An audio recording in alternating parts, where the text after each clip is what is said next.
Hey friends, welcome to the Raising Boys and Girls podcast. I'm Sissy Goff. And I'm David Thomas. And I'm Melissa Trevathan. And we're so glad you joined us for this conversation. Let's dive in.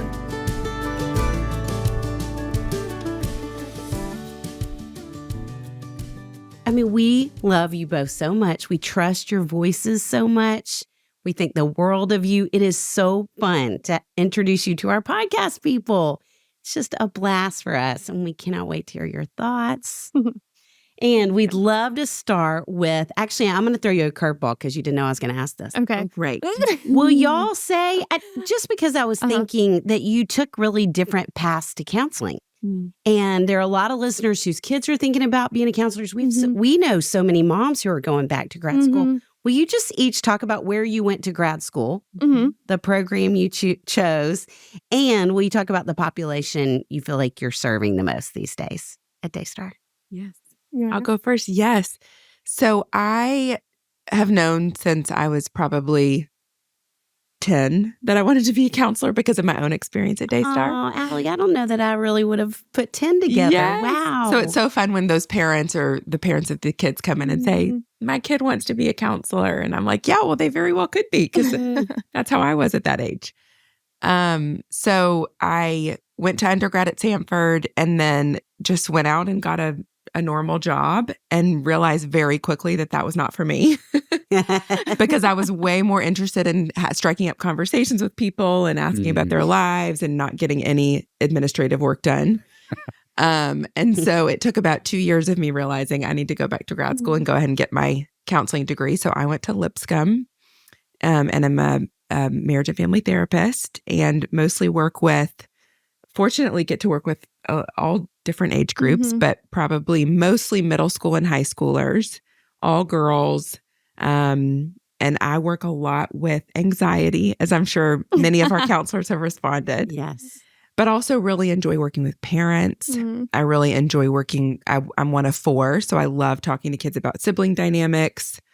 I love working with kids who are struggling, who are going through challenging times in their lives or acting out. And I love kind of the launching phase, kids who are about to go, teenagers who are about to go to college. So those are probably my passions right now.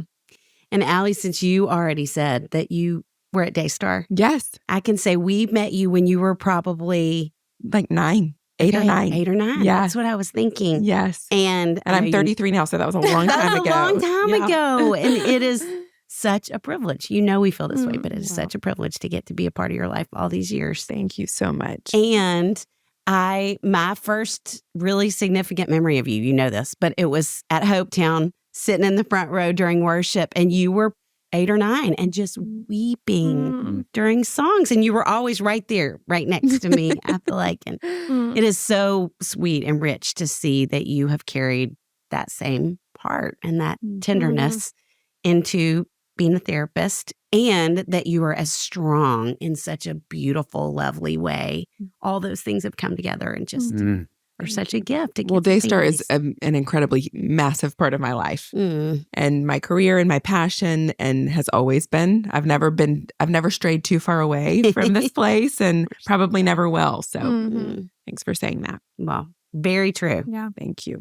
That is so true. And then, not too long ago, we started getting email after email after email after call about this girl named Blair West, who was finishing grad school and was every person we encountered was like, she's amazing. She's amazing. Every person. Seriously. And then we met you and we're like, absolutely. Feels like a no-brainer. Y'all are sweet. So I went to Samford for undergrad, and I always knew that I wanted to help people. I just didn't know what that would look like. And for the longest time, I honestly thought I was going to do a child life specialist. So I thought I'd be in the hospital. Wow. Very shortly after I pursued that, I realized that was not for me. I just did not think that I don't think I could have handled all of it. I think it was just really heavy. So I worked at a summer camp one year and started working with junior high school age girls and fell in love with that age group. And so I then started I was in human development and knew that if I wanted to do counseling, I had to go to grad school. And so I started thinking through, what does this look like for me and where am I going to go? And I knew that it was really important for me to want to integrate faith a part of that. And I just didn't really know if that was even an option. I didn't know if I needed to work in a church or if it was actually an option to be able to do clinical counseling, but also integrate faith. And so I ended up finding a program. I'm originally from Louisiana. Ended up finding a program at New Orleans Baptist Theological Seminary. It's a mouthful. And it's a Master's of Arts in Counseling program, but they are very integrative with faith. And so I took a number of theology classes, and I really had no idea where I would necessarily end up.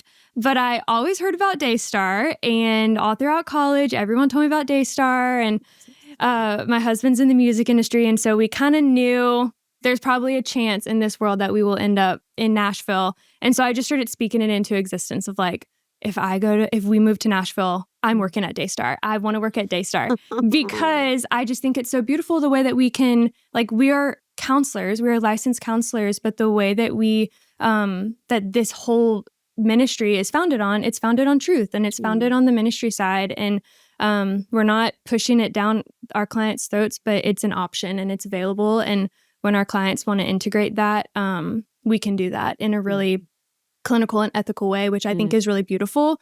And so just started praying through that,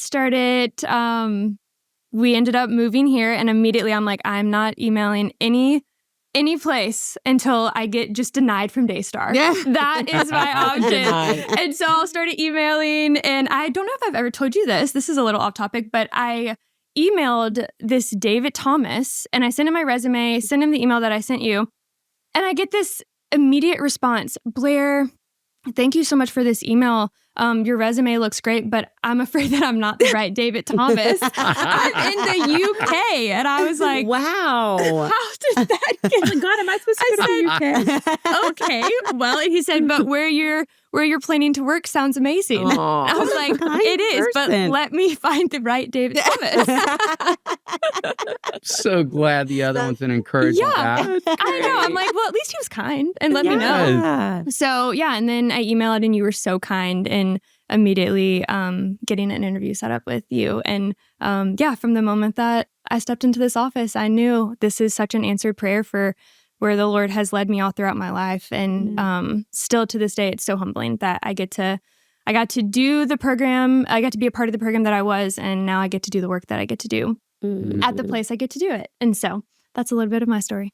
Well, and 2 weeks in, probably to you being here, I don't know if you know this, but I had this amazing girl that I was counseling, and I was going away to Hopetown, and I said, I'm going to put you with one of our new therapists who's wonderful. And at the end of the summer, it really won't hurt my feelings if you want to stay with her. Of course. Wanted to stay with Blair. So anyway. And she was just precious. She was. Anyone I'm giving to Blair, I'm about to go on maternity leave. And anyone I'm giving to Blair, I'm like, you have to come back to me. I'm going to go ahead and set this record straight. You are coming back to me. We're not going to stay together. But yeah, with that being said, I do work a lot with middle school and high school age girls, lead a couple high school groups, and primarily what I'm seeing a lot is anxiety, like we all are, but more specifically, a lot of perfectionism, a lot of body image struggles and comparison and academic pressures, and just even navigating that mom and daughter relationship. That's been something that's come up a lot recently, is just sitting with the girls and then sitting with the moms and helping them be empowered to have that relationship that I really believe that God designed for a mom and daughter, so it's been a sweet time. To hear you tell that story and you all laugh together about it, I was thinking, it goes without saying, and will be evidence throughout our conversation, just how gifted you both are in the work you do and how skilled you are. But for both of you, your likability factor is through the roof. Like that story just makes so much sense. And I just am reminded of that again and again when I sit in conversation with you both. So thank you for saying yes to doing this with us and just sharing all those things. And would love to ask you both, just what would you say is your favorite part of working with kids, or something you've learned from working with a kid lately? Was just so personally changed by having a group of people growing up at Daystar.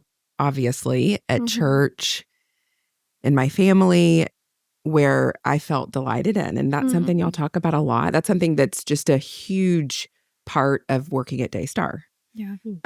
Is getting to delight in kids. And I feel like if that kind of solves most of the problems. It's so true. Or it at least softens a kid so that they can then solve their problems or their families can solve their problems. And it softens parents.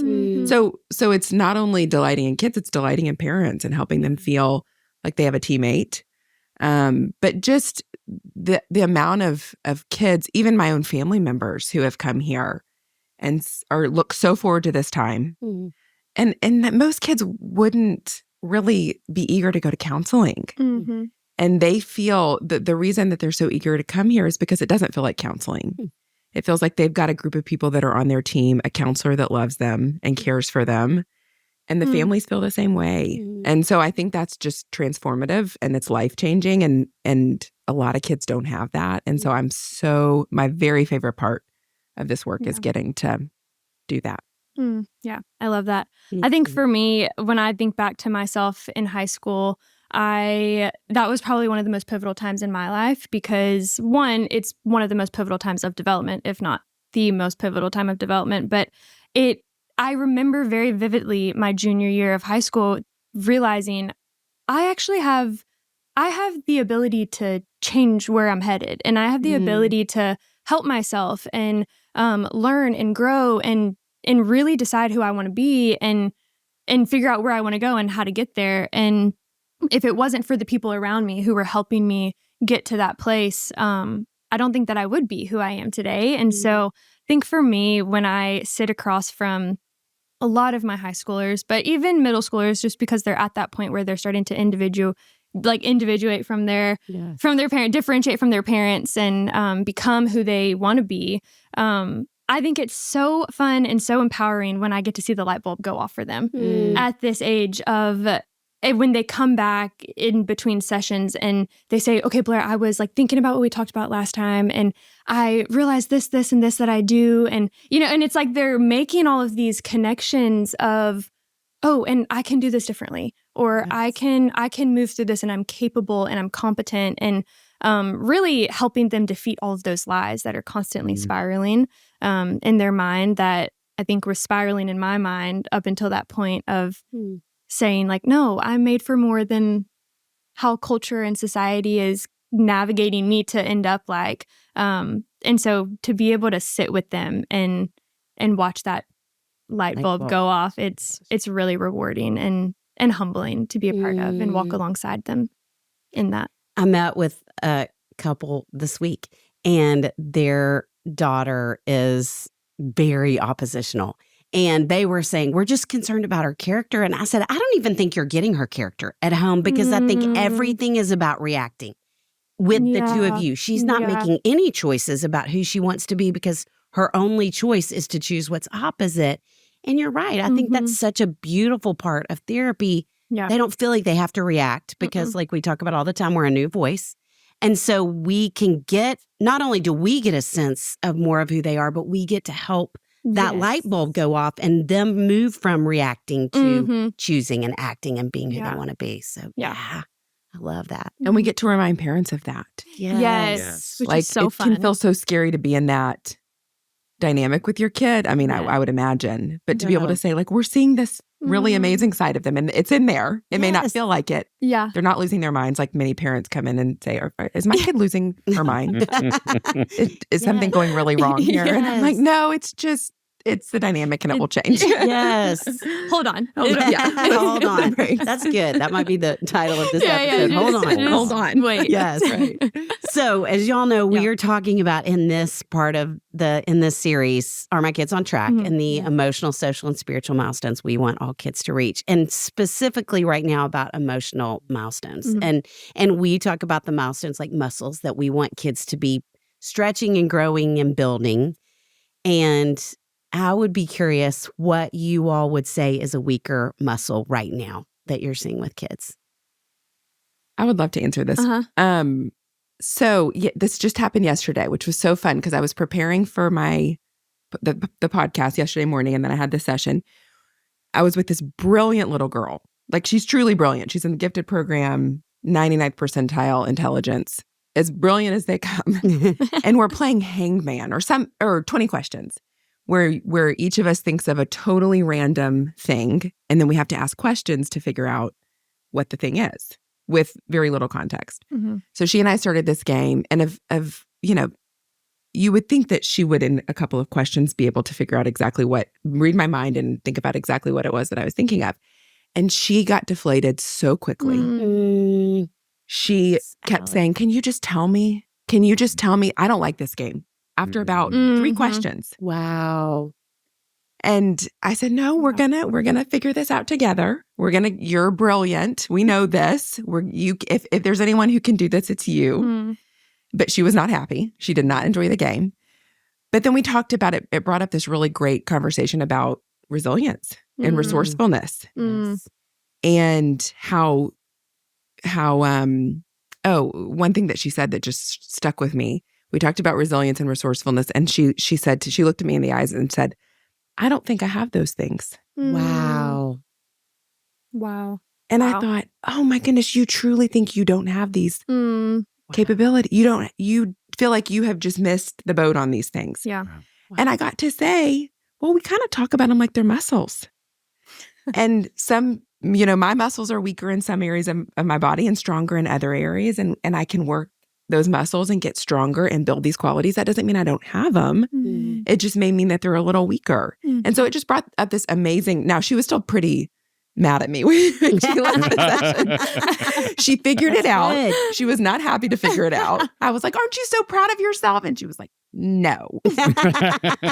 But it was just such a picture of this that we're talking about. So I would say, long story short, exactly the topic that we're here to talk about today, which is resourcefulness and resilience. And parents, let this be a reminder. I think any good therapist is going to make your kids mad. Yes. From time to time. So don't quit. Hang in there. Wait, and when what they did y'all come say home, a minute ago? Hold on. Yes. Just hold on. And when they come home mad and say they don't want to come back, you just realize it's about a game of 20 questions. It's probably, not about some really serious. Yeah. And it's hard for any of us to do work. Yeah, and that's what we want them to be learning. Mm-hmm. Yeah. I think I'm seeing that a lot, but it's the lack of resourcefulness or just the weaker muscle of it. And I'm seeing it through a lot of anxiety. Mm-hmm. And what I mean by that is I have so many girls come in and they're just so inflated with so many thoughts, and they're constantly spiraling, and they're stuck, and they don't realize that they can unstuck themselves or unstick, whatever you want to say. And they just get really plagued and paralyzed in this sense of, well, I can't do it, and I don't want to do it because it's too hard or it's too uncomfortable, or what I'm thinking feels true, and I'm convinced that it's true. And so they're plagued by these thoughts and this anxiety. And I really think that anxiety just crushes that ability to be able to even be resourceful. Or, it's like, I imagine when she was playing that game and she felt like she couldn't figure out the word, that rush of just fear and insecurity and anxiety moved up into her head, and she just was like, oh, I can't do it. Rather than, okay, I'm feeling frustrated that I cannot figure out this word, but let me think about it for a second. And it's when that anxiety, when it gets so high, you do just get paralyzed. And I think that's what's happening a lot. And then it's talked about so much. Like, there's so many days where I've been talking about anxiety all day long, and I go home and I'm like, I'm kind of anxious. Yes. Oh my God, it feeds off of people. And so we're talking about it so much that I think it's just increasing the feeling of it, which is paralyzing kids and parents to be able to even be resourceful in those moments when they need to be resourceful, or be reminded that they have the muscle. It's just, we just got to work it. And it's going to be hard and it's going to be painful, but it's going to be stronger eventually. It's a process. Yeah. So that's definitely what I'm seeing too. Sissy, I've been meaning to talk to you about something. I was a little worried about you on Friday in the airport when TSA started taking your makeup out of your suitcase. Were you afraid they were going to have to restrain me? It was the equivalent of someone trying to pry a cinnamon roll out of my hands. Because I love my Purity Woods, and I was not going to hand it over. I have struggled for years to find the right skincare product for me. I'm fed up with products on the market labeling themselves as clean or non-toxic, yet their ingredient list is alarming. I've been looking for a skincare product that can effectively combat aging and wrinkles and help restore the appearance of youth to my skin. I've tried 10 to 15 products over the years and nothing has worked, nor have I felt I can trust the quality of the products out there. Purity Wood's mission is to provide people with the cleanest and most effective healthy aging and longevity products available. All of their products are USDA certified, organic, non-GMO, free of anything artificial, free of toxic preservatives and synthetic additives like pesticides, chemical fertilizers and dyes, parabens, and of course it's cruelty-free and never tested on animals. Their age-defying Dream Cream is a game changer. It will make you look and feel like you've jumped back years in time. You can't see me right now, but I look 12. Its powerful formula contains revolutionary maple leaf extracts, plus over 25 unique and potent ingredients that help eliminate fine lines, wrinkles, age spots, and uneven skin tone. I think I have all those things. It was formulated by skincare chemists at the top of their field to create a product that supports collagen and elastin production without irritation, drying to the skin, or hormone disruption. I know I have that. Turn back time on the appearance of your skin with Purity Wood's age-defying Dream Cream. Purity Woods is currently offering 17% off site-wide, but we have an additional 10% discount for our listeners for a total savings of 27%. Go to puritywoods.com/RBG or enter code RBG at checkout for an additional 10% off your first order. That's puritywoods.com and enter code RBG for a total of 27% off your first order. How did the bunkin party go? Well, I had 2 boys and 2 puppies this time. Ooh, which is 4 puppies if you do the math. Yes, an entire litter. You know what we did? We played vet. Henry pulled out his veterinarian starter kit from KiwiCo, and all the puppies got shots and treats, including his brother. Is he available for house calls with June? I'll check. KiwiCo is one of my favorite pastimes with the boys. KiwiCo is launching KiwiCo Clubs to engage kids on a journey of seriously fun learning. With KiwiCo Clubs, kids will learn the fundamentals through hands-on projects and progressively build their skills with each new project they work on. Watch your kids go from learning to build bows and arrows to engineering their own robot. Bows and arrows, robots, your nephews are going to lose their minds. KiwiCo has 5 clubs to choose from with unique topics like science, engineering, and art. More than just a crate, KiwiCo Clubs members get amazing perks like 10% off orders, free shipping in the U.S., and early access to new crates. We're doing the engineering and art clubs. I want photos. You got it. All while having fun and staying off screens. We are about to build the Halloween motion sensing spider. It's the only spider I can deal with. Your child can discover cool science and art concepts with fun hands-on projects delivered monthly.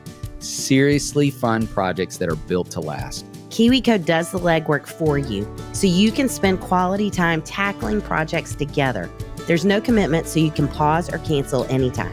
Tinker, create, and innovate with KiwiCo. Get up to 50% off your first crate at kiwico.com, promo code RBG. That's up to 50% off your first crate at kiwico.com, promo code RBG. David, would you say you're seeing the same with boys? Oh, absolutely. In fact, Allye, when you were talking, I have talked so much lately about, in my experience, I think the brighter the boy, the higher the IQ, the stronger the cognitive muscles, I think the weaker the emotional muscles. And I think it's because those boys have the benefit of falling back on those really strong, well-developed cognitive muscles all the time. So I hear parents of boys all the time say, like, he is so gifted at negotiation and manipulation. Like, he'd make a great criminal attorney, you know? And yet it's so hard to parent him in these moments when he's having to work through something hard. And I think back to a 4th grade boy that I was working with years ago around some regulation and resourcefulness skills. And I could tell I was just frustrating the life out of him. And about midway through, he just stopped and he went, "Can you just give me some math?"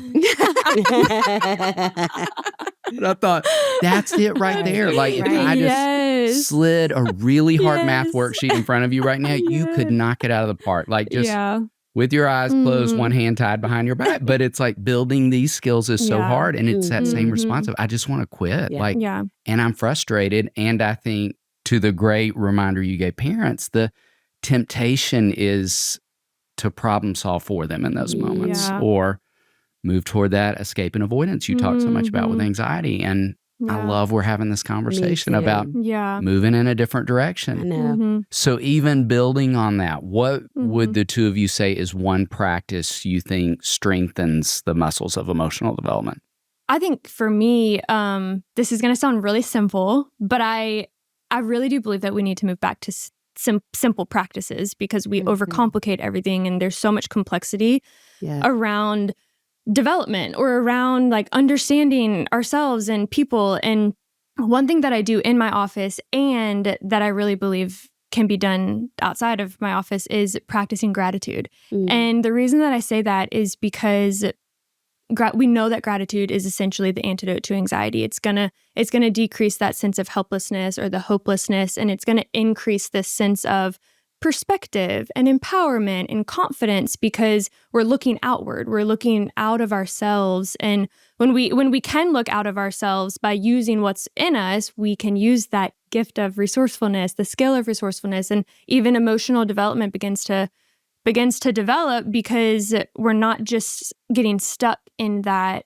fear or anxiety or incompetency or whatever that looks like. And so there's so many days where I get up at the end of session and I look at my client, and she knows what I'm going to ask because I ask it every time. And I'm just like, "What are you grateful for today? Can we identify something?" And a lot of times they roll their eyes because they're like, "Blair, why?"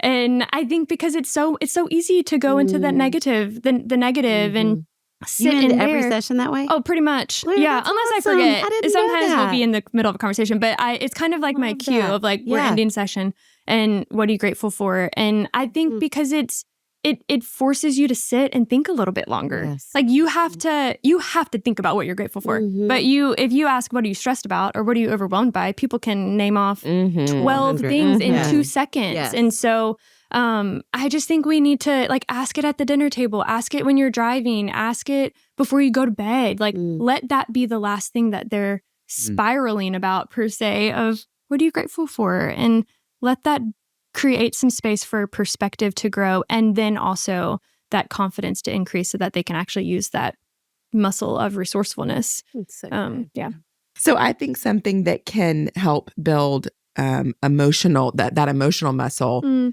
Well, Blair and I were talking about this yesterday. I think there are so many things, but one thing that came to my mind was having mentors. Yes. And I think that's something that is really challenging this day and age. It's challenging for adults to find mentors. It's challenging for adults to find mentors for their kids, which is sad. I think that's probably a cultural thing. But I think anything we can do to connect our kids with mentors, multi-generational mentors. So mentors that are college age, mentors that are elderly, mentors that are, parents, just so that they can get multiple perspectives. I think that's something that helped me the most growing up, was not only feeling cared about and poured into, but also getting to hear from them.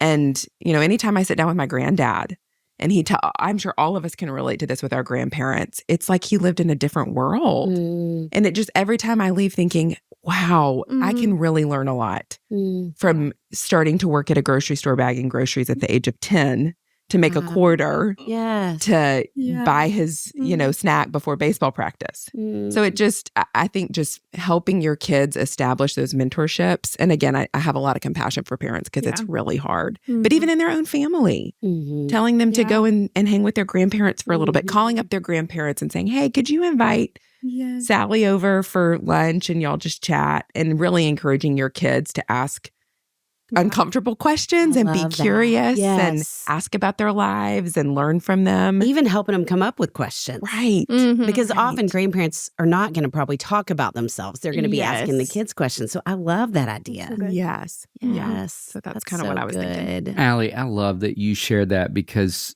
just yesterday, Sissy and I went to the funeral for a dear man that was beloved in our community, and Herb. Yeah. Yes. Sweet Herb. and his grandchildren read scripture, told stories. Like, we wept for over an hour. Yes. And it was this beautiful reminder of everything you're saying. And they all told stories about, he would leave them these 5-minute long voice memos where he would be talking about their interest and asking them questions and sweet. what it was like to re-listen to those at this point. And so I love that you're giving that reminder. And I want grandparents, we have a lot of grandparents who listen, to feel so deeply encouraged by that challenge and the role you play and the importance of that in their kids' emotional development. So I love that you shared that.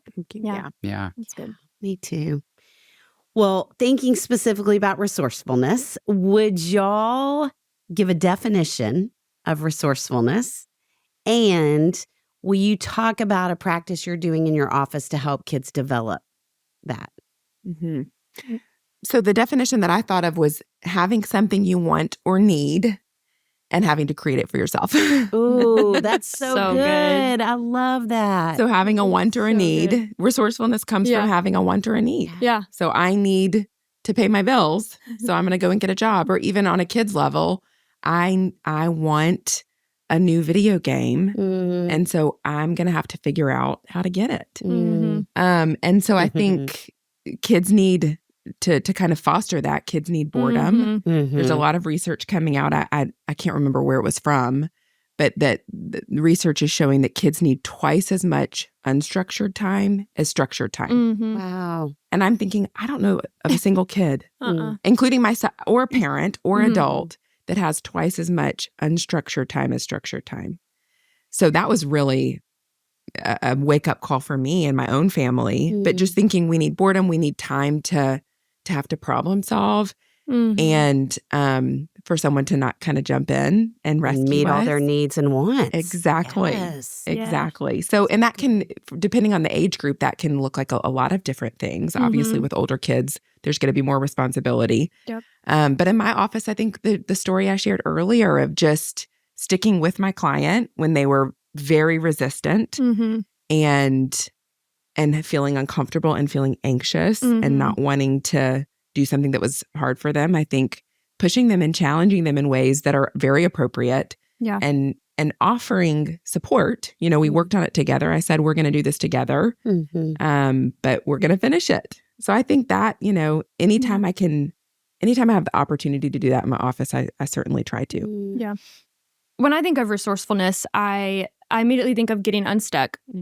And I thought maybe I should be resourceful myself and look at what the internet says as well. And I found a definition that I really did think like, that's actually makes a lot of sense. And it kind of goes along with what you were saying too, of it's using quick and clever ways to overcome difficulties. And I think the reason that even that muscle can be so weak right now that we're seeing in kids is we're getting stuck and we don't have space to be creative, or we're not building even the confidence of, hey, we're stuck, but we can get unstuck. Like if you get stuck, you can get unstuck. And but we have to kind of sit for a second and we have to think through clever ways to overcome this and move through this. And something that I'm seeing so much in my office is a lot of girls are like, I really hold fast to, we have a brain for a reason. It is a genius organ organ that God has given us. And it helps us get unstuck. But that is where so many of my clients are so stuck. And that is so much of where, yes, there's external pressure and external things that are creating this sense of lack of resourcefulness. But really, we're not able to actually use resourcefulness because we're stuck in our head and we're looping and we're anxious. And so something that I always do is if I can help bring a sense of awareness of you're being controlled by your thoughts right now. But what's so beautiful about the brain and about you is that you have the ability and the power to control your thoughts. And if we can shift that and then start to dig a little bit deeper into those core beliefs and what are we experiencing? What are those thoughts that are inhibiting us from actually being resourceful and getting unstuck? If we can figure those out and challenge them and change them, we might start to see ourselves move a little bit. And so one thing that I always do in my office is I have a little acronym called ICKY, and it's ICKY, and I talk about how the thoughts that are swarming in our head are very icky and we don't like them, and I call them ants. I think I learned that from Dr. Amen, like they're automatic negative thoughts, and they are firing at us all day long, and they're getting stuck, which is making us get stuck. And if we can identify, like think about what we're thinking about, identify those thoughts and begin to challenge them, challenge that evidence, kick it out, and then you get to change it. The next time that you find yourself in a space that's hard or uncomfortable or difficult, we can go back to what we already started building upon rather than letting those thoughts start to spiral and dictate us just sitting here. And so they always laugh at me because I always make a joke about it being icky. And they're like, that is the cheesiest thing you could say, Blair. You remember it. You'll remember it. Love it. You Blair, won't love forget that. it. What does that stand for? Identify, challenge the evidence, kick it out, and then you change it. Wow. Because you have like the three Incredible. C's, like catch it, challenge it, change it. But I love the you Like because icky, it's like yes. you can do this. Yes. Like you can be empowered to be resourceful and use the skills that you have to do something. Yes. I think on that note, So can I add one good. more thing? Yes, Please. please. Something that I've picked up on a lot in my office, and it's a repetitive thing that I hear parents say, is we'll be talking about, especially with like teenagers. Teens will say, my parents say that my only job is school. And first of all, I could see myself saying that. So there's no judgment there. But it's also made me really think, well, school is not a job. School is a responsibility. And a job is, I think, one of the best ways to have autonomy and responsibility outside of the home and outside of a structured environment where a kid can, or a teenager, can not have someone telling them what to do and how to do it and the step-by-step system or doing it for themselves or doing it for them. Yes. And I think back when I was 14, I decided to get my first job because I was like, I want some money. And I couldn't drive there. My dad dropped me off there every day. Merides in downtown Franklin, still there. And at that point, and I think this is still the case, they can't ask you how old you are. They in a job interview. And I was like 5'9" at the age of 14. So I looked much older than I was, and they hired me right on the spot and learned very quickly that I had the capabilities of a 14-year-old. So I was having to fill these lunch orders really fast, and it got really busy, and was very quickly moved to the dishwashing station where I spent the rest of my job. Wow. Me and this young man who was also there. Every day they would send me right back to the dishwashing station. I made the same amount of money as I would have if I were filling all the lunch orders. But it was such a good, I was a little embarrassed because I thought they were truly like, oh, you've really tricked us. We would have not hired you had we known you were 14 and your dad was dropping you off and picking you up every day. But I got to stay and I got to build on my skills, and it was humbling. And I, had someone else outside of my home and outside of my school telling me what to do and when to be there. And that was, I think, as far as building resourcefulness through having the autonomy and the responsibility was the best. So I am such an encourager of jobs. Allye. Yes. Such an encourager of jobs. You I advocate for talk boys. about it all the time. I think it's where so much growth and development takes place. And working under other authority, and clocking in and clocking out, and learning to save and steward money well, like all the ingredients that I love that you talked about that. Yeah. Even if it's babysitting. Absolutely. Yes. Anything. Pet sitting. Yes. Yes. Or, my first job was I wrapped presents at Christmas time at a boutique, which is hilarious. I love now that. That's great. I have a boutique in my life a lot. You but- sure do. I Yes, bet you're it a was great so gift good. wrapper because of that skill set And too. better. Yes.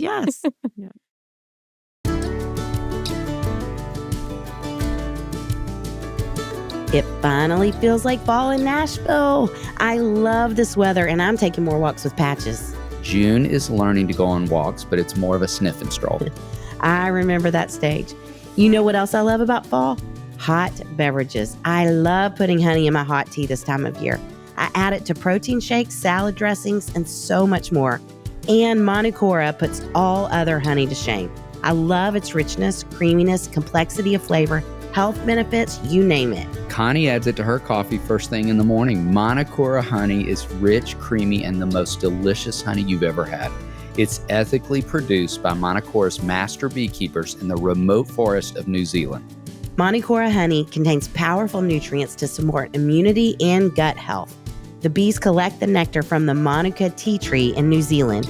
The nectar is packed with bioactives, and the honey that is produced has 3 times more antioxidants and prebiotics than your average honey. It's a game changer, and all you need is 1 heaped teaspoon each morning to get the most out of the amazing bioactives in Monica. Additional usage through the day is completely fine, especially helping to cut out other sweeteners. It's a honey with superpowers. Now it's easier than ever to try Monicora honey. Head to monucora.com/RBG to get $25 off the starter kit, which comes with an MGO 850 plus Monica honey jar, 5 honey travel sticks, a wooden spoon, and a guidebook. That's Monicora, MANUKORA.com/RBG for $25 off your starter kit.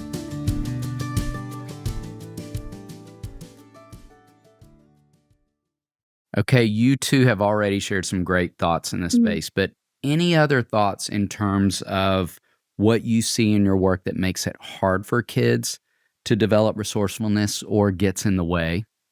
I think, removing the struggle from kids' lives, I would say is the biggest one. I was chatting it with someone about this today, just the idea of resourcefulness and what creates it. And they said, humans are born to struggle. Yes. And I was like, yes, we certainly are. We all can relate to that.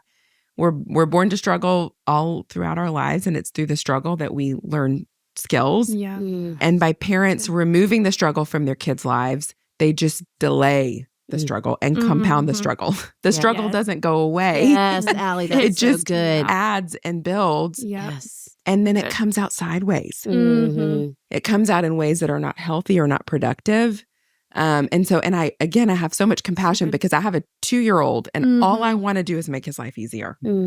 All I want to do when he seems sad, and kids have a really good way of truly making you feel like they can't do it. Right. They are so believable. Yes. And it really takes, and I'm not very good at this, but takes an incredible amount of patience and self-control to not want to rescue. But for me to remember, like, okay, this is how he's going to build tools that will serve him in his own struggle, which he's going to have. Yeah. He has it every day. It's only going to grow. And so just, I would say that that's probably the biggest thing is us removing the struggle. Yeah. I was with 2 friends recently at the lake, and one of them, their daughter was on crutches. And we were talking about how hard crutches are, which Allye, right now you're on crutches. Yes. It is. And I said to her, there's not a shortcut for crutches. I mean, you just have to figure it out, and it hurts. And I mean, that was my first thought really was they build resilience. Yeah. A lot of it, because you have to suffer through it. And the other friend has a son who's a freshman in college, and we talked about it's the same thing. There's not a shortcut to your freshman year. And the loneliness that comes with it, and having to learn and problem solve and figure it out and build relationships, and how good those things are. And really, there are 2 places we can't pull this suffering away or the struggle away. But And we all get so panicked in those moments. yes, We feel like, I have parents come in all the time, like this can't happen. We've got to change this. This is not, we can't get through it. This is too hard. The amount of freshmen college girls I've talked to that truly are thinking about dropping out of school or transferring. And you just have so much, we know the freshman year, I was a different person. Yes. Because I was so stressed and adjusting so But we learned. We learned. Because we had people in our lives to say, you've got this is normal. Yes. It's hard. Yes. Yeah. But it's normal. And parents who said, no, you don't get to come home. You Yeah. don't paid a get lot to of come money home. for As this. much as my mom and I Yes. love each other, Yes. she said no. Yeah. Yes. Yes. You know, like you can do this. I probably asked my parents about 10 times Oh, if I yeah. could transfer. And it was them who said, no, we've already paid your tuition. We Absolutely have paid not. your tuition. Yes.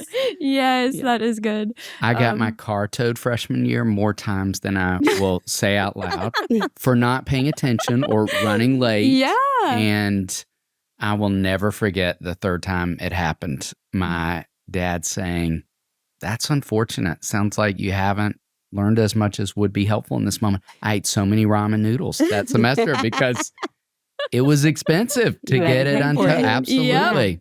It's Yep. like one time I get. That's Yeah. a mistake we Thank could all you. make. Mhm. Second Learning time, Yep. third time, Yeah. wow, good learning opportunity. Okay, every parent needs to write that phrase down. Yeah. It looks as if you haven't learned as much as would be helpful in this Yes, moment. Yeah. that's so good. That's so much better than what were you thinking? Yes. What's wrong with you? Mhm. It looks Yeah. like you have a little bit more to learn. Yes. I got That's so many so good. speeding tickets, I had to work at the courthouse and work them off. No.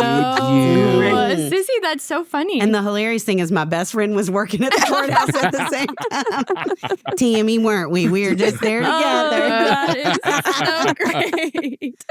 That is so good. I would honestly say I think with good intentions, we are trying to rescue our kids too much. And we are trying to pull them out of moments that seem hard and uncomfortable where they're panicking. Then I see parents panicking because they want to help. And sometimes you just can't fix it. And that's hard. And I think it's hard as a parent, I'm sure, to think through, how do I let her struggle in this? And when I want to pull her out. And I'm seeing that a lot where, I had a mom once tell me, like, if she doesn't want to do it, like, I'm not going to make her. And I was like, okay. And how might that not help her out? That's right. How that actually is going to escalate. It's going to compound the anxiety, which is only going to crush that resourcefulness all the more whenever we pull them out and rescue them with good intentions. Yes. So the flip side of that, what is one thing you think parents could do at home right now to be building resourcefulness? The same way that we work as counselors is where we don't work harder than our clients. Like never, don't work harder than your kids. And what I mean by that is don't try to fix it for them. And because you can't fix it. You can come alongside them and you can help them in them taking that initiative to do it, but we can't save them and we can't fix it. So let's try not to rescue. Let's try not to work harder than them. And then even for adolescents, one thing that I was talking with Allye about and a supervisor this summer told me about with adolescents is their development is like a runway.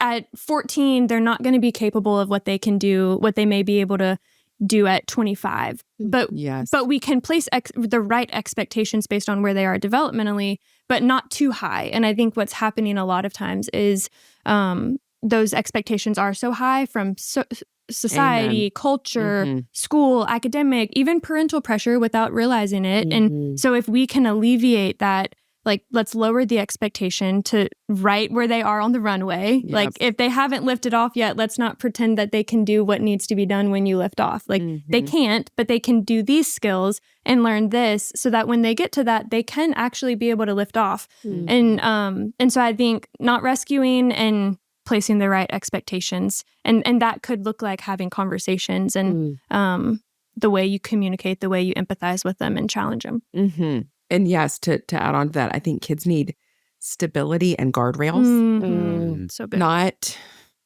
someone to drive the car for them, but guardrails that are age appropriate, that get, more and more lenient as the teen gets older. Yeah. And I think that parents need to be confident in their kids. And my mom actually shared this with me, that the word confidence comes from a word confidere, which means with faith. Wow. So good. And she was talking about how we're all created in the image of God. And so we all have these innate skills in us because we're all created in the image of God. Yeah. And we have to, it takes us as parents or as counselors of kids to have faith that our kids are equipped with those skills and that God will allow those skills to flourish given the right opportunities and given the right decision making on our part. Wow. That we're not rescuing, that we're not, it takes work. Yeah. But just that faith and that confidence, I think, is a huge part of allowing kids to have faith in something bigger than themselves and also faith in themselves. Yeah, that's good. It's beautiful. It's incredible. Anything else the two of you would say you just think kids need from their parents in general today? Something I pick up on a lot in my office, maybe indirectly or directly told to me, is I just need her to listen to me more, and rather than talk at me. And I think that in so many ways, parents are trying so hard to help by fixing or placing these expectations or telling what they should or shouldn't do or whatever it is. And I think that kids just need their mom or dad to listen while they're talking and not talk at them and not even offer a solution at times. Because they will never hear your solution or they will never hear what you're saying if they don't feel like you've heard them. Yes. And so that's what I would say. I think, first of all, I hope all of the listeners are reading Are My Kids on Track or have already read it. Yes. It is the best. I mean, it should be by your bedside table. It should. Because it's organized in such a way that you can literally look up. And I think this is something I use in my office, which is in what ways is your kid's muscle really strong? And I use those the way y'all have organized it. And I encourage parents, in what ways are your kids' muscles weaker? And I think we all could answer that for ourselves. We could answer that for the kids we see. We could answer that for our own kids. Yeah. Another book I really love is Dan Allender's, is it How Kids Raise Parents? How Children Raise Parents. Yes. And I'm not going to say this well, but he, in like the first couple of chapters, he has this graph. And the two questions are, am I loved? And can I get my own way? And of course, if your child is loved and can get their own way, which I think is probably the big issue with our kids these days and how we parent, and a big, thing that goes against resourcefulness, then a kid will be entitled. Yeah. But a kid who can't get their own way and who feels loved, that results in strength and delight. Yes. Yeah. And that is such a thing that I use. So good. I try to remind myself in my own parenting is, how can I live out of this? Sending my kid the message that I am in charge. I'll give them age-appropriate responsibility, but ultimately they can't get their own way, but they are loved because I want my kid to feel strength and delight. And so I think I want parents to be reminded of the same thing. And then another thing I would tell parents is, if you haven't already, spend some time reflecting on what allowed you to be resourceful when you were young. That's the most helpful thing for me that I forget to do often, is reflecting on, it wasn't when my parent paid my parking ticket or bought me all the clothes that I just felt like I had to have, or I would, not be able to go back to school. Right. It was when I got my job, my first job. It was when those are the things I look back on as an adult and feel the most proud of, are the times that I showed resourcefulness. Yeah. And so just reflecting, I would just encourage parents to reflect on their own lives, what helped them, what hurt them, and then just have a challenging conversation with themselves and their spouse of are we following this? Are we actually modeling this? Or how can we model it in more ways at home? Yeah. Yes. Y'all, this is so good. It's so helpful. Rich. So helpful. I met with a mom this week for a parent consult, and her daughter is crying every night. She can't get her to go to bed. She's so anxious. And she said, I'm giving all the empathy and I'm trying to listen as much as I can, and it's not helping. I was like, I know. There's just, I think a lot of things we're hearing right now are not practically helpful. Yeah. And you all, this has been so practically helpful. Yes, it has. And I think that mom feels like what we talk so often about, that we're seeing more parents who are weary and discouraged and feel like failures than we've ever seen. So we would love to hear you each give any parent that's listening that feels weary a reminder right now. I would say you are your child's mom or dad for a very specific reason. And to teach them and to learn from them. And so I would say take a deep breath and I'm going to take this from you, but let the bottom 20% go and trust your kids and trust your role as their parent, because you are the only one who has been given that role as their mom or dad. So good. That is really good. I would say what I would want to hear is in the same way that my kid is created in the image of God, so am I. And I have the tools within myself, which I feel such a lack of confidence and feel like, and I think we all do, is how am I going to get through this with my kid, or how am I going to get through this in my own challenges? But I have the tools within myself, and parents have the tools within themselves to parent their kids in a way that allows them to flourish, that allows them to have a bigger faith. And I think if we focus on, like we do at Daystar, if we focus on that bigger picture, it's hard to think that anything could go wrong. This is so good. No, so good that I don't want it to end. I know, me too. But I do want us to be respectful of both your time. So we will. We're going to end with something fun and food related. So a 2-part question, queso or guac, and what's your favorite taco? You may go first. Yeah, sure. Queso is my favorite. And my favorite taco, I love like a brisket. A brisket taco. Yeah. It's a good choice. Yeah. Are we supposed to say type of taco or place? Whatever you want to say. Yeah, brisket taco. I love Lady Bird. Amen. Big shout out to Lady Bird. Amen. Yeah. And I love a brisket taco. Comes What in about clutch for lunch. Yes. You have a Yeah. cancellation and you can run over. I would say queso 100%.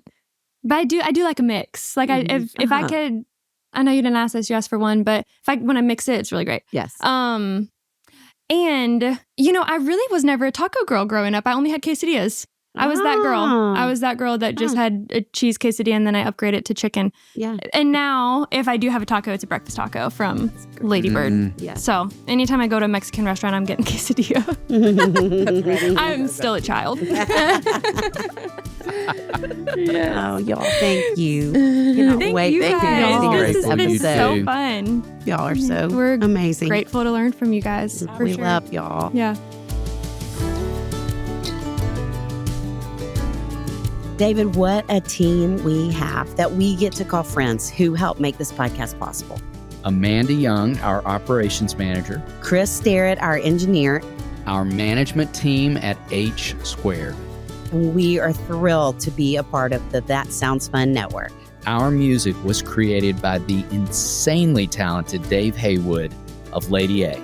And if this podcast felt helpful to you, please consider subscribing, liking, sharing, all the things. We are grateful for you and cheering you on always.